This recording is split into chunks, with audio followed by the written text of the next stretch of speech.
નમસ્કાર, તમારું બધાનું ફરી વખત સ્વાગત છે। આજે આપણે જે નવો અભ્યાસ છે એ શરૂ કરવા જઈ રહ્યા છીએ અને ઘણું બધું આપણે આજે શીખવાના છીએ કે જેના વિશે તૈયારી કરતા વિદ્યાર્થીઓને અને સામાન્ય રીતે અભ્યાસ વિશે એ ચિંતન કરતા હોય એ તમામ માટે ખૂબ જરૂરી ટોપિક એ આજે હું તમારી સામે લઈને આવી રહ્યો છું। આપણે વેદો વિશે ઘણું બધું અભ્યાસ કરતા હોઈએ, ઘણું બધું જાણતા હોઈએ, પણ પરીક્ષાર્થી કે જે પરીક્ષક છે એ એવા સવાલો આપણી સમક્ષ રજૂ કરતા હોય કે જે સવાલો આપણી માટે તદ્દન નવા હોય। જો એનો વ્યવસ્થિત અભ્યાસ કરવામાં આવે તો આપણને એના જવાબો છે સરળતાથી આવડતા હોય છે। તો આપણે એક એવા નવા ટોપિકથી શરૂ કરીએ અને આપણે ભારતના ઇતિહાસની અંદર જે પ્રાચીન ઇતિહાસ છે એના વિશે ચર્ચા કરવાના છીએ। આપણે મુદ્દો એવા ભણવાના છીએ કે જે આપણે અત્યાર સુધી બહુ વાંચ્યું છે પણ હકીકતમાં એના અર્થો વિશે આપણે અજાણ છીએ। તો એવા મુદ્દાને લઈને આપણે શરૂ કરીએ। તો આખો આપણો જે ટોપિક છે એ કઈક આવી થીમ ઉપર છે, થોડું વ્યવસ્થિત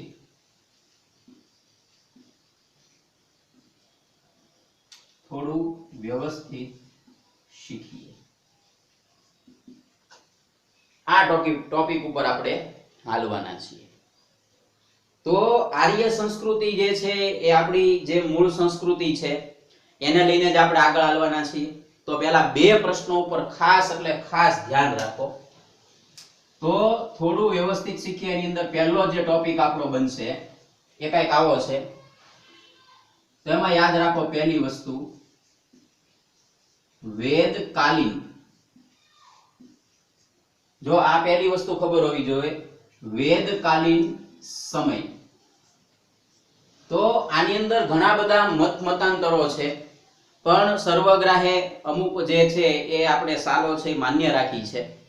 તો વેદકાલીન સમય, બેઠો સવાલ પૂછાઈ જાય આપણને તો આપણને વેદો કેટલા છે એ ખબર છે પણ વેદકાલીન સમય છે એકદમ ઈઝી વસ્તુ છે યાદ રાખવા માટે। એટલે એની માટે એટલું જ યાદ રાખો કે વેદકાલીન જે સમય છે એ ઈસવીસન પૂર્વે 1600 થી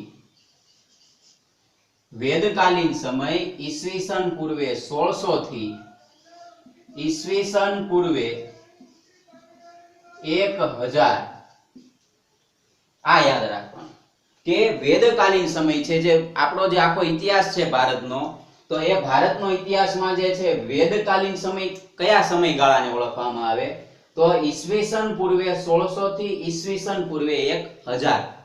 હવે આવું કેમ? તો જો હવે આપણે એને થોડુંક હજી સમજીએ કે ઘણા બધા લોકોને એનો અંદાજો ન હોય। તો તમે સંખ્યા રેખા એવું આપણે એક પાઠ આવતો ગણિતની અંદર, તો એમાં 0 થી પછી આ બાજુ +1 હોય, પછી 2, 3 અને 4। હવે આ બાજુ જેમ આલીએ એટલે -1 આવે, -1, -2, -3। તો તમે અહીંયા જોવો છો ઈસવીસન પૂર્વે 1600 થી ઈસવીસન પૂર્વે 1000। જો અહીંયા કેમ 1600 અને અહીંયા કેમ 1000 આપ્યા? તો એનું આ કારણ આપણને તરત ખબર પડી જાય કે આ બાજુ તમે હાલો એટલે 1600 છે આ બાજુ આવે, ઈસવીસન પૂર્વે 1600 થી તમે જેમ જેમ આગળ આવતા જાવ તો 1600 પછી પાછા 1500 એટલે આ બાજુથી હાલો તો 1500 અને એમ કરતા કરતા ઈસવીસન પૂર્વે છે એટલે 1000, બરોબર। તો આ રીતે સમયગાળો છે, એટલા માટે પહેલા 1600 અને પછી ઈસવીસન પૂર્વે 1000 છે। એટલે આ ખાસ યાદ રાખો, હવે આ ભૂલાવું નહીં। ચાલો હવે થોડુંક આગળ આવીએ। તો આ પહેલો સમયગાળો આપણને મળી ગયો કે ભાઈ વેદકાલીન સમય કોને કહેવાય તો ઈસવીસન પૂર્વે 1600 થી ઈસવીસન પૂર્વે 1000। હવે આગળ આવીએ તો હવે આવે છે એ જે સમયગાળો છે ઉત્તર વેદકાલીન। જો એક છે ઉત્તર વેદકાલીન અથવા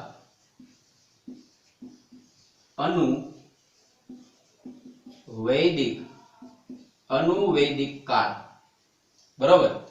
તો જ્યાં આ સમયગાળો પૂરો થયો, કેમ ઈસવીસન 1600 થી ઈસવીસન પૂર્વે 1000, તો આને હેઠે આપણે લઈ લઈએ. જો ફટાફટ, તો આપણે આને હેઠે લઈ લીધા. ઈસવીસન પૂર્વે 1000 થી ઈસવીસન પૂર્વે 1000 થી ઈસવીસન પૂર્વે 600 સુધી. તો આ ખાસ યાદ રાખો. જો હવે મેં કીધું તો એને યાદ રાખવાની સરળ પદ્ધતિ છે. જો આ એક આવડી જાય એટલે તરત જ આપણને ખ્યાલ આવી જશે એનો. કેવી રીતે? જો અહીંયા મેં લખ્યું છે ઈસવીસન પૂર્વે 1600 અને ઈસવીસન પૂર્વે 1000. આ 1000 ને નીચે લઈ લો, આ 600 છે એને અહીંયા મૂકી દો, તો ઉત્તર વેદકાલીન સમય પણ આપણને મળી જાય. યાદ રહ્યું? જો ફરી વખત જો યાદ તરત રહી જાય. આ 1600 અને આ 1000, બરોબર. તો આ ઈસવીસન પૂર્વે છે, બે માં ઈસવીસન પૂર્વે. તો આ 1000 ને અહીંયા લઈ લો અને આ 600 છે ને અહીંયા મૂકી દો ઈસવીસન પૂર્વે. ત્યાં 1600 છે, પાછળથી એ 600 ઉપાડી લ્યો. આપણને તો યાદ જ રાખવું છે. તો આ બે સવાલો જે છે આપણને તરત જ આઈડિયા આવી ગયા. ભાઈ વેદકાલીન સમય એટલે શું? તો ઈસવીસન પૂર્વે 1600 થી ઈસવીસન પૂર્વે 1000. ચાલ હવે થોડાક આગળ આવીએ. હજી જે બે મહત્વની બાબતો જે છે એના વિશે આપણે ચર્ચા કરતા જઈએ. તો વેદોની કુલ સંખ્યા ગામ આખાને ખબર છે 4 છે, બરોબર. આ બધાને આવડતો સવાલ છે, બધાને આવડતો જવાબ છે. તો વેદોની સંખ્યા કુલ 4 છે, પણ હવે એનાથી આગળ આપણને ખબર હોવી જોઈએ કે જે વેદોની કુલ સંખ્યા છે, તો આપણે એને મૂકી દઈએ. તો એમાં જે છે એ સૌથી પહેલો વેદ, જો યાદ રાખજો, સૌથી પહેલો વેદ છે એ છે ઋગ્વેદ. આગળ આયલા બીજો વેદ છે એને કહેશું આપણે યજુર્વેદ. ત્રીજો વેદ જે છે એ છે સામવેદ. અને ચોથો વેદ છે એ છે અથર્વવેદ. ચાલો આટલું આવડી ગયું. હવે જો આને ક્રમમાં યાદ રાખવા માટે કાઈ નથી. આપણને બધા જાણીએ છીએ એમ કે ઋગ્વેદ છે ને એ ભારતનું અને વિશ્વનું સૌથી પ્રાચીનતમ પુસ્તક છે, બરાબર. હવે ઋગ્વેદની અંદર શું આપેલું છે? તો ઋગ્વેદની અંદર જે ઋચાઓ છે, જે દેવોની સ્તુતિ છે, પ્રાર્થના છે, આપવામાં આવેલી છે. હવે પ્રાર્થના કરવાની પણ આર્યોને પોતાની એક પરિસ્થિતિ હતી કે પ્રાર્થના આમ નહીં કરવાની, પ્રાર્થના યજ્ઞ સાથે કરવાની. તો બીજો વેદ કયો થઈ ગયો? યજ્ઞનો. તો પહેલા પ્રાર્થના, પછી યજ્ઞ કરવાનો. હવે એ બધું યજ્ઞ તો થઈ ગયો, પણ એ વખતે પાછું બોલવું તો પડશે, ગાવું તો પડશે. તો એ પછી કયો આવી ગયો? સામવેદ. અને છેલ્લો તો આપણને ખબર જ છે અથર્વવેદ.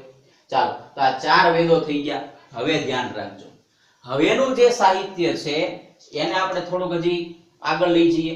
તો અહીંયા આયુર્વેદ છે, સોરી, અહીંયા જે ઋગ્વેદ છે, તો ઋગ્વેદનો ઉપવેદ છે આયુર્વેદ,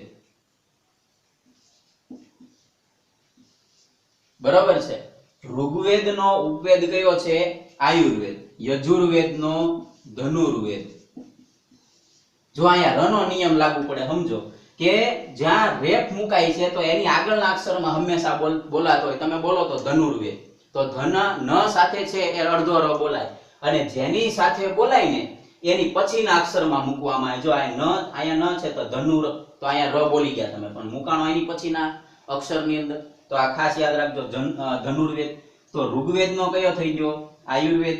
યજુર્વેદનો કયો થઈ ગયો? ધનુર્વેદ. હવે એની પછી આવે છે સામવેદ. તો સામવેદનો જે છે એ છે ગાંધર્વ વેદ, બરોબર છે. તો ગાંધર્વ વેદ જે છે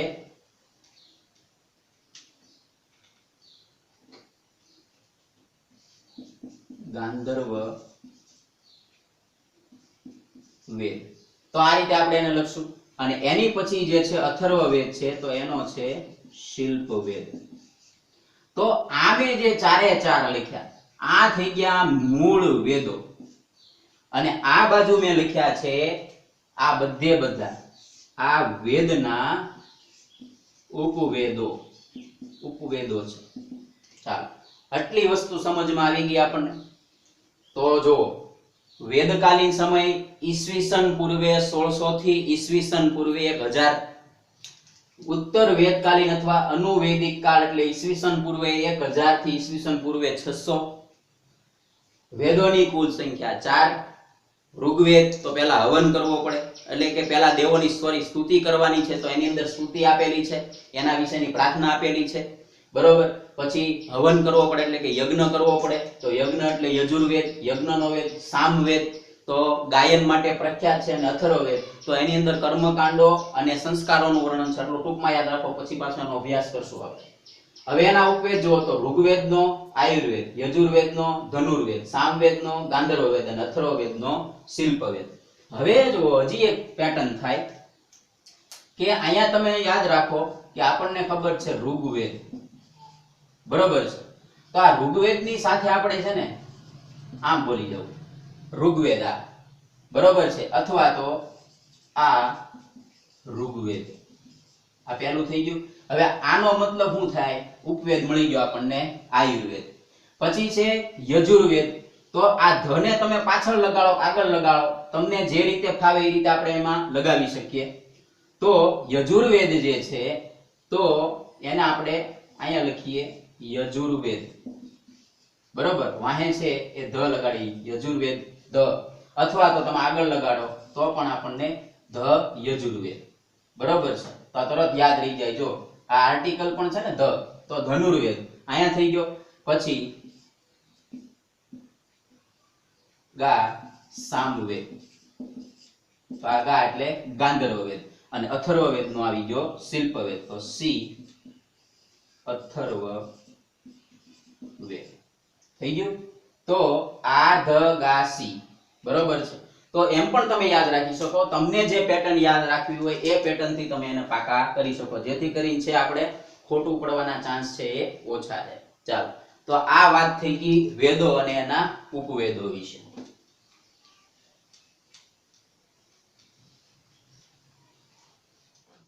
હવે આજે 4 વેદો અને ઉપવેદોની આપણે ચર્ચા કરી. હવે જો, હવે ખાસ સમજવા જેવું છે કે આ વેદ થઈ ગયા, આ એના ઉપવેદ થઈ ગયા. હવે સમજો, જો અહીંયા હું લખું છું, આ દરેક વેદ જે છે, આ દરેક વેદના 4 ભાગો પડે છે. ભાગ કયો, વિભાગ કયો, જે રીતે, તો આ દરેક વેદના જે છે 4 ભાગોની અંદર વહેંચવામાં આવે છે. તો યાદ રાખો, પહેલું વેદનું પ્રથમ ચરણ, વેદનું જે પ્રથમ ચરણ છે એને આપણે કહીશું સંહિતા. આ વેદનું પ્રથમ ચરણ થઈ ગયું, બરાબર. ચાલો, એની પછી જોઈએ વેદનું દ્વિતીય ચરણ. વેદનું દ્વિતીય ચરણ એટલે બ્રાહ્મણો. એની પછી જોઈએ વેદનું તૃતીય ચરણ. તો વેદનું જે છે તૃતીય ચરણમાં આવશે આરણ્યકો. અહીંયા ધ્યાન. અને એની પછી આવશે વેદનું ચોથું ચરણ, તો એને આપણે કહીશું ઉપનિષદ. ચાલો, આટલું યાદ રહ્યું. તો દરેક આ જે વેદો છે, આ જે વેદની વાત કરું છું, આ દરેક વેદને જે છે 4 ભાગોમાં વિભાજિત કરી શકાય. તો વેદનું જે પ્રથમ ચરણ હોય ને એને કહેવાય સંહિતા, વેદનું દ્વિતીય ચરણ કહેવાય એને કહેવાય બ્રાહ્મણો, વેદનું તૃતીય ચરણ કહેવાય એને કહેશું આરણ્યકો, અને વેદનું જે ચોથું ચરણ છે એને કહેશું આપણે ઉપનિષદો. બરાબર. ચાલો, હવે જોઈએ તો સંહિતામાં શું આવશે. તો જો ખાસ યાદ રાખજો કે વેદની જે સંહિતા હોય એની અંદર પ્રાર્થના આ એક શબ્દ પહેલા યાદ રાખો કે વેદનું પ્રથમ ચરણ હોય એમાં પ્રાર્થના, સ્તુતિ કે મંત્રો સમાવિષ્ટ છે. આ પહેલું થઈ ગયું, બરાબર છે. હવે આવે વેદનું જે દ્વિતીય ચરણ છે બ્રાહ્મણો. તો વેદના દ્વિતીય ચરણ બ્રાહ્મણો એટલે યજ્ઞ, બરાબર છે. યજ્ઞ વિધિ છે, યજ્ઞ દર્શાવે તો યજ્ઞ વિધિ દર્શાવવામાં આવી છે. તો યજ્ઞ વિધિ માટે ખાસ યાદ રાખજો. અને વેદનું જે છે એ તૃતીય અંગ છે એટલે કે આરણ્યકો. તો આરણ્યકોની અંદર જે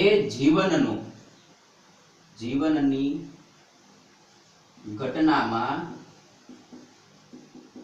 વાનપ્રસ્થ, જીવનની જે ઘટના છે એમાં વાનપ્રસ્થ એટલે કે વાનપ્રસ્થ જીવનને લગતી ઘટના છે એના વિશેની વાત કરવામાં આવી છે. અને ઉપનિષદ જે છે તો ઉપનિષદનો અર્થ થાય આમ જોઈએ તો જ્ઞાન, કે એમાં વિશદ ચર્ચા કરવામાં આવેલી છે. પણ અહીંયા જ્ઞાન એટલે હું સમજવાનું, તો જ્ઞાન એટલે મોક્ષ.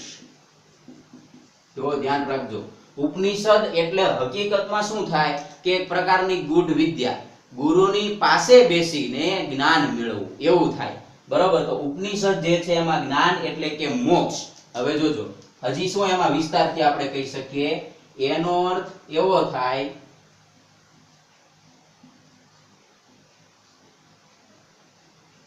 એનો અર્થ એમ થાય કે જ્યારે માણસને જ્ઞાન થાય ત્યારે, જ્યારે માણસને જ્ઞાન થાય ત્યારે ખ્યાલ પડે કે જીવનનું અંતિમ લક્ષ્ય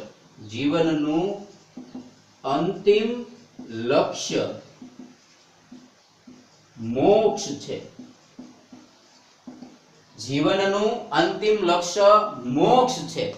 એના વિશેની વાત જે છે આપણને ઉપનિષદોની અંદર કરવામાં આવેલી છે. તો આ ખાસ યાદ રાખો કે જ્યારે માણસને જ્ઞાન થાય ત્યારે ખ્યાલ પડે કે જીવનનું અંતિમ લક્ષ્ય શું છે, મોક્ષ છે, બરોબર. હવે આ મોક્ષ વિશેની ચર્ચા જે છે ઉપનિષદોમાં કરવામાં આવેલી છે. તો ઉપનિષદોને વેદાંત પણ ગણવામાં આવે છે, બરોબર. વેદાંત ગણવામાં આવે છે, માનવામાં આવે છે. તો આટલી વસ્તુ ખાસ યાદ રાખો. તો જો ફરી વખત આપણે રિપીટ કરીએ કે વેદકાલીન સમય એટલે એમાં બે જ વસ્તુ યાદ રાખવાની છે, ઈસવીસન પૂર્વે 1600 થી લઈને ઈસવીસન પૂર્વે 1000. ઉત્તર વેદકાલીન એટલે મેં ઓલી ટેકનિક શીખવાડી યાદ કરો ફરી વખત, ઈસવીસન પૂર્વે 1000 થી ઈસવીસન પૂર્વે 600 સુધીનો છે. જો બે માં ઈસવીસન પૂર્વે છે. વેદોની કુલ સંખ્યા 4 છે. ઋગ્વેદ તો મેં એમ કીધું તું આ લગાડી દો તો આ ઋગ્વેદ એટલે આયુર્વેદ. પછી યજુર્વેદમાં ધ લગાડી દો તો ધ યજુર્વેદ, ધ યજુર્વેદ એટલે ધનુર્વેદ. પછી સામવેદમાં જે છે ગા આગળ લગાડી દો તો ગા સામવેદ એટલે કે ગાંધર્વવેદ. અને અથર્વવેદમાં સી આગળ લગાડી દો તો સી અથર્વવેદ એટલે કે શિલ્પવેદ. તો આ બે એના ઉપવેદોય થઈ ગયા અને એના આપણા વેદોય થઈ ગયા, બરોબર. હવે યાદ રાખો કે દરેકે દરેક વેદ છે આ દરેક વેદને 4 ભાગોમાં વિભાજિત કરી શકાય. વેદનું પ્રથમ ચરણ એટલે સંહિતા કે જેની અંદર પ્રાર્થના, સ્તુતિ અને મંત્રો સમાવિષ્ટ છે, આટલું યાદ રાખો. વેદનું દ્વિતીય ચરણ એટલે બ્રાહ્મણ, યજ્ઞ વિધિ દર્શાવવામાં આવેલી છે. વેદનું તૃતીય ચરણ એટલે કે આરણ્યકો, જેમાં જીવનની ઘટનામાં વાનપ્રસ્થ જે પુરુષ છે, વાનપ્રસ્થની જે ભૂમિકા છે એની અંદરની ઘટના વિશેની વાત કરી છે. અને વેદનું ચોથું ચરણ એટલે ઉપનિષદ, જ્ઞાન એટલે કે મોક્ષ. જ્યારે માણસને જ્ઞાન થાય ત્યારે ખ્યાલ પડે કે જીવનનું અંતિમ લક્ષ્ય મોક્ષ છે. અને એટલે આ જે ઉપનિષદો છે ને એને વેદાંત તરીકે પણ ઓળખવામાં આવે છે. ખરેખર વેદાંગ નથી બોલતો, વેદાંત બોલું છું, બરોબર છે, ખાસ યાદ રાખજો. હવે જો અહીંયા હું પાછી સ્પષ્ટતા પાડી દઉં. વેદાંત અને વેદાંગ, વેદ વત્તા અંગ, વેદ વત્તા અંગ, ધ્યાન રાખજો, બરોબર. આ વેદાંત છે, અહીંયા વેદાંગ છે. અહીંયા ખાલી એક એક અક્ષરનો ફરક માત્ર છે, પણ એના અર્થો જે છે ઘણા બધા થઈ જાય. એટલે એટલું ખાસ યાદ